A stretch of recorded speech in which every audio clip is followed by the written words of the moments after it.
It was quite the hectic and crazy week for Raw on the August 3rd edition of the show. The commentators did say that it was a weird night on Raw, and it really was. Let's start with the Monday morning. WWE was going all out to promote Raw. It felt like Raw was going to be a pay-per-view event with how much promotion they were giving this show. They had all these matches and segments confirmed beforehand.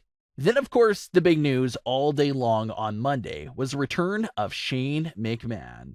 It's great to have Shane McMahon back. That's great, but I just wish his return was handled a little differently, storyline-wise. Last time we saw Shane was a while back. He lost a loser leaves WWE match, and in all fairness, he was removed from TV for a long time. But I just wish his return sort of referenced that last match we saw him in, and he would actually have a good explanation for why he's back. We didn't really get that. Another thing that I don't like so much is when big surprises and returns like this is spoiled by WWE themselves beforehand.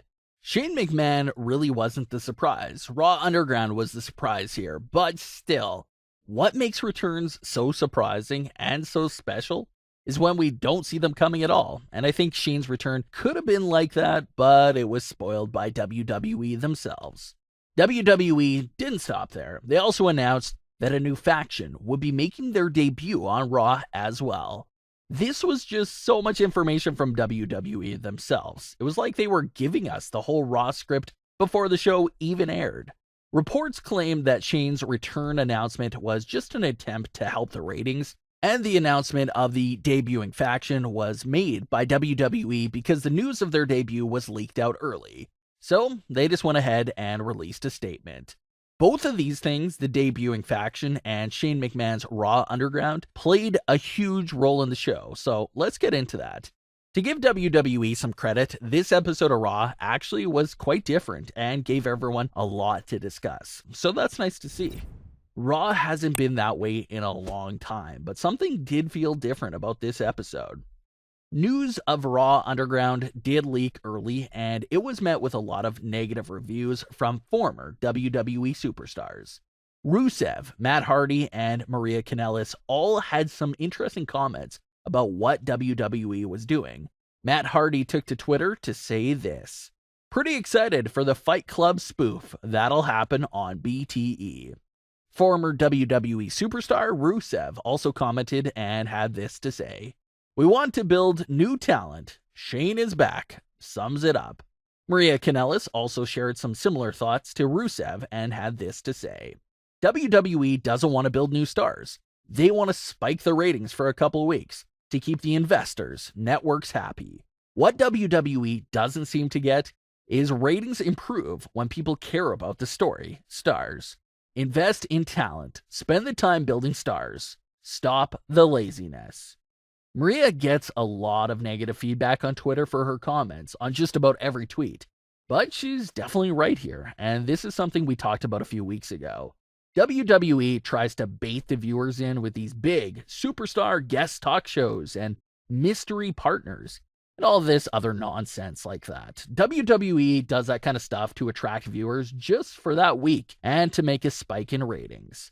But what Maria is saying is that if they just improve the overall quality of the product, ratings will naturally go up because fans will be invested in the storylines and characters.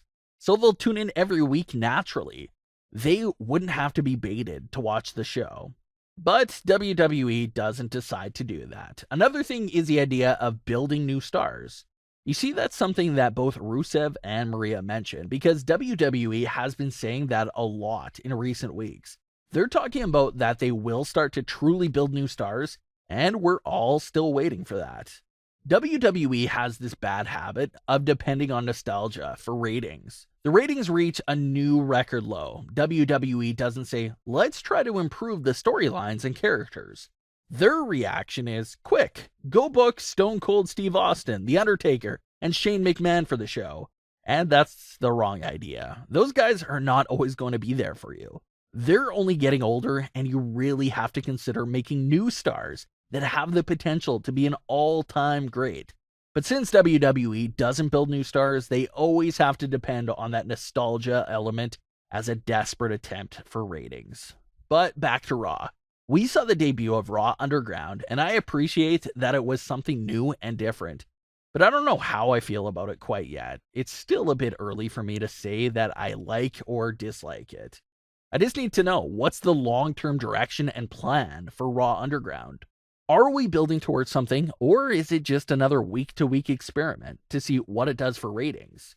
It's hard to get invested with a story or something that WWE shows, because like we saw with the Hacker storyline and Eric Rowan's cage, they can just drop a storyline like it never happened. So it's hard for me as a viewer to get committed to something when it seems like WWE themselves aren't really committed to what they're showing. So I like the concept of Raw Underground, but I need to know more about what the actual direction and story is. Once I have that information, it'll probably be easier for me to form my opinion on it. Let's get into the other weird things on Raw this week, and that's the new faction. Raw was filled with glitches and power outages this week, and everyone's first guess was that the Hacker might be back. But WWE revealed that it was a group of men that lit a generator on fire. WWE also had a backstage segment with Charlie in which he showed that there was big messes backstage. I didn't think the messes was related to Shane McMahon and Raw Underground. I think the new faction was probably the ones that were making a mess backstage. They ruined the boxes backstage, they ruined the generator, so once again, it's really hard to tell what's going on here. Could this be a group of hackers that are ruining everything about WWE's broadcast? It's a possibility. Obviously, everyone knows that the original WWE Hacker storyline was dropped for no reason. I think that's still devastating and one of the dumbest moves by WWE all year long.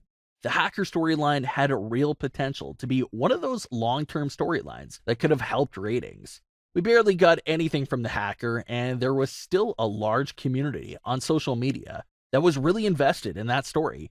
And for it to just be discontinued without any explanation was just horrible and an insult to the viewer's intelligence. That's like a TV show introducing this big, scary villain with a big new storyline, and then on the very next episode, the story acts like he never existed, and we never saw that part. That's the part that bothers me. Like, of course we're gonna have questions. What happened to the Hacker character that you were teasing for months?